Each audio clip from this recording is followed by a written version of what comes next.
یہ کہہ رہی ہے کہ یہ جو لوگ ہیں ان کو اسٹیبلشمنٹ سپورٹ کر رہی ہے. تو اس سارے جو 70 سالوں سے حکمرانی کر رہے ہیں اور آج وہ جس طرح بھی ووٹ لے کر آ رہے ہیں, اب چونکہ نظر وہ آ رہے ہیں حکومت میں, وہ آ رہے ہیں پی ڈی ایم کی شکل میں, تو جناب پورے عمران خان نے اس کو ایکسپلائٹ کر دیا کہ یہ اسٹیبلشمنٹ لے کر آئی ہے. اب ان کے سارے کالے کرتوتوں کا, ہمارے سارے کالے کرتوتوں کا جو بلیم ہے وہ اسٹیبلشمنٹ کے اوپر ہے. آج جو الیکشن جیتا ہے وہ بھی برا کہہ رہا ہے اور جو ہارا ہے وہ برا کہہ رہا ہے. کدھر جا رہے ہیں ہم؟ یہ کس سچویشن میں ملک جا رہا ہے؟ جو جیتا ہے وہ بھی پاکستان کے ریاستی اداروں کو برا بول رہا ہے اور جو ہارا ہے وہ تو برا بول ہی رہا ہے. عجیب سچویشن ہے. تو ہم سب بیٹھ کے اسی طرح سے تماشائی بنے بیٹھے رہے, بس دیکھتے رہے. تو یہ جب تک آپ یہ چہرے نظر آتے رہیں گے عمران خان کا فینومینا کم نہیں ہوگا. یہ ہمارا تجزیہ ہے اور بلیم رہے گا. یہ سب لوگ مل کر جو ہے برا بنائیں گے پاکستان کے ریاستی اداروں کو. میں ان کی وکالت نہیں کر رہا, میں آپ کے سامنے ایک اس پارٹی کے ذمہ دار کی حیثیت سے اپنا ایک تجزیہ, ملک کا ایک مسئلہ سامنے رکھ رہا ہوں. یہ کوئی محبت کا ووٹ نہیں ہے. محبت کا ووٹ ہوتا ہے, عمران خان کی محبت کا ووٹ ہوتا تو 21 میں سے 19 سیٹیں ہارتے نہیں. وزیر اعظم تھے, سیٹیں ہار رہے ہیں, تو اچانک کیا ہو گیا؟ اچانک تو یہی ہوا کہ بھئی یہ لوگ آ گئے. اب اس میں ہمارا حصہ آپ نکال لیجیے گا, ہمارا حصہ کتنا ہے؟ ہم بھی اس میں شامل تھے.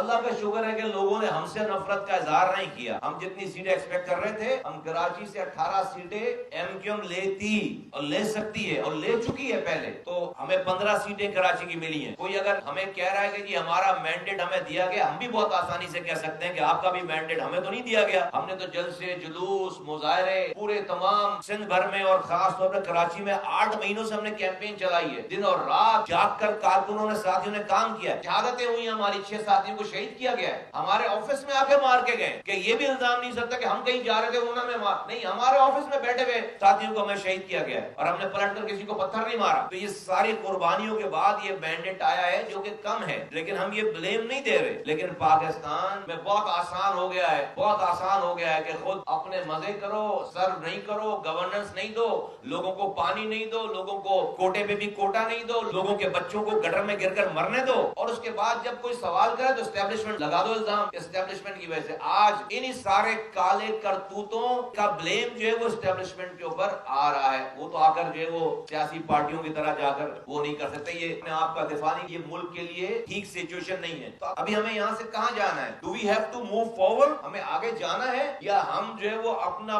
اسٹور سیٹل کرنے میں ہی لگے رہیں گے, اپنی ذات سے بڑھ کر نہیں سوچیں گے, نہیں بولیں گے؟ اگر تو ہم نے اپنی روش چینج نہیں کی, ملک کے سیاسی جماعتوں نے, ان کے رہنماؤں نے, ان کے لیڈروں نے اپنی روش چینج نہیں کی, تو کسی کو بلیم دینے کی ضرورت نہیں ہے. پھر کسی کو بلیم دینے کی ضرورت نہیں ہے. یہ پھر ملک کے سیاست دان ہی پھر اس تمام چیزوں کے ریسپانسبل ہوں گے.